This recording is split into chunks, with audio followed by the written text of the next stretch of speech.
ಮುಸಲ್ಮಾನರ ಮತದಾನ ಹಕ್ಕನ್ನು ರದ್ದುಪಡಿಸಬೇಕು ಅಂತ ಚಂದ್ರಶೇಖರ್ ಸ್ವಾಮೀಜಿ ಹೇಳಿಕೆಯನ್ನು ಕೊಟ್ಟಿದ್ರು. ಇದೀಗ ಸಾಕಷ್ಟು ಬೆಳವಣಿಗೆ ಮತ್ತು ಚರ್ಚೆಗೂ ಕೂಡ ಕಾರಣ ಆಗ್ತಾಯಿದೆ. ಈ ಬಗ್ಗೆ ಮಾತಾಡೋದ್ರ ಜೊತೆ ಸ್ವತಃ ಚಂದ್ರಶೇಖರ್ ಸ್ವಾಮೀಜಿರವ್ರನ್ನ ಮಾತಾಡ್ತೇನೆ. ಸರ್, ಈಗ ತಾವು ಕೊಟ್ಟಂಥ ಹೇಳಿಕೆ ಈಗ ಪೊಲೀಸ್ ಸ್ಟೇಷನ್ ಹಂತದವರೆಗೂ ಕೂಡ ತಲುಪಿದೆ, FIR ಕೂಡ ದಾಖಲಾಗಿದೆ, ನೋಟಿಸ್ ಕೂಡ ಜಾರಿಯಾಗಿದೆ. ಅಂದರೆ ನಾವು ಹೇಳಿದ್ದು ಮುಸ್ಲಿಮರಿಗೆ ಏನಾದರೂ ಭಾರತದಲ್ಲಿ ಸಮಾಧಾನ ಇರಬೇಕು ಅಂದರೆ ಪಾಕಿಸ್ತಾನ ಬಾಂಗ್ಲಾ ಅಲ್ಲೆಲ್ಲ ಹೇಗಿದೆಯೋ ಹಾಗೆ ಇಲ್ಲೂ ಮಾಡಿದ್ರೆ ಏನೂ ತೊಂದರೆ ಇರೋದಿಲ್ಲ ಅಂತ ಹೇಳ್ದು. ಆದರೆ ಅದಕ್ಕೆ ಮಾರನೇದು ಬೆಳಿಗ್ಗೆನೇ ಇದು ನಾವು ರೈತರ ಹಿತದೃಷ್ಟಿಯಿಂದ ಹೇಳಿದ್ದೆ ಹೊರತು ಬೇರೆ ಏನಿಲ್ಲ ಅಂತ ಹೇಳ್ತು. ಅದಕ್ಕೆಲ್ಲ ಮುಗೀತು ಅಂತ ಹೇಳಿದ್ರು. ಈಗ ಮತ್ತೆ ಅದೇನೋ FIR ಅಂದರು, ಅದು ನನಗೆ ಗೊತ್ತಿಲ್ಲ. ಈಗ ಪೊಲೀಸಿನ ತಮ್ಗೆ ಏನಾದ್ರು ಫೋನ್ ಕರೆ ಏನಾದ್ರು ಬಂದಿತ್ತಾ ಈ ಹೇಳಿಕೆಗೆ ಸಂಬಂಧಪಟ್ಟಂತೆ, ಅಥವಾ ಈಗ ಜಸ್ಟ್ ಒಂದು ನೋಟಿಸ್ ಕೊಡೋಂಥ ಪ್ರಕ್ರಿಯೆ ಮಾತ್ರ ಆಗಿದೆಯಾ, ಅಥವಾ ನೋಟಿಸ್ ಯಾವಾಗ ಬಂತು ಅಂತ? ನೋಟಿಸು ನಾನು ತಗೊಂಡಿಲ್ಲ, ಬಂದಿದ್ರಂತೆ, ನನಗೆ ಗೊತ್ತಿಲ್ಲ.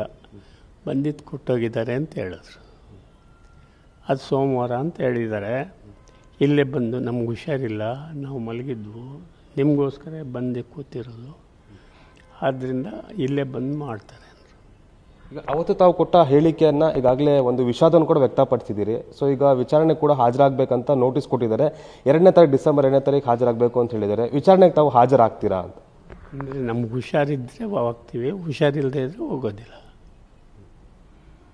ಈಗ ಹುಷಾರಿಲ್ಲ, ಆದರೂ ಕೂತಿದ್ದೀವಿ. ಆವತ್ತೊಂದು ದಿವಸ ನೋಡಬೇಕು. ಅಂದ್ರೆ ಈಗ ಗೃಹ ಸಚಿವ ಡಾಕ್ಟರ್ G. ಪರಮೇಶ್ವರ್ ಹೇಳ್ತಾರೆ, ಕಾನೂನು ಎಲ್ಲರಿಗೂ ಒಂದೇ, ಸ್ವಾಮೀಜಿಗಳಾಗಿದ್ರು ಅಷ್ಟೇನೆ, ಸಾಮಾನ್ಯ ಜನರಿಗಾದರೂ ಒಂದೇ, ವಿಚಾರಣೆಯನ್ನು ಎದುರಿಸಬೇಕಾದಂಥ ಅವ್ರ ಕರ್ತವ್ಯ ಅಂತ ಹೇಳಿದ್ದಾರೆ. ಅಲ್ಲ, ವಿಚಾರಣೆ ಮಾಡಬೇಕು.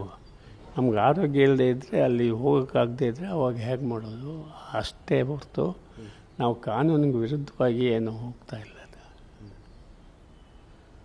ಅಂದೀಗ ತಮ್ಮ ವಿರುದ್ಧ FIR ಹಾಕೋದ್ರ ಮೂಲಕ ಷಡ್ಯಂತ್ರ ನಡೀತಾ ಇದೆ ಅಂತ ನಮ್ಗೆ ಅನಿಸ್ತಾ ಇದೆಯಾ? ಯಾಕಂದರೆ ನಿಖಿಲ್ ಕುಮಾರಸ್ವಾಮಿ ಅವರು ಮಾತನಾಡ್ತಾ ಹೇಳ್ತಾ ಇದ್ರು, ಸರ್ಕಾರ ಬಂದಾಗಿನಿಂದ ಕೇವಲ ಒಂದು ಸಮುದಾಯದ ಓಲೈಕೆ ಮಾತ್ರ ಆಗ್ತಾ ಇದೆ ಅಂತ.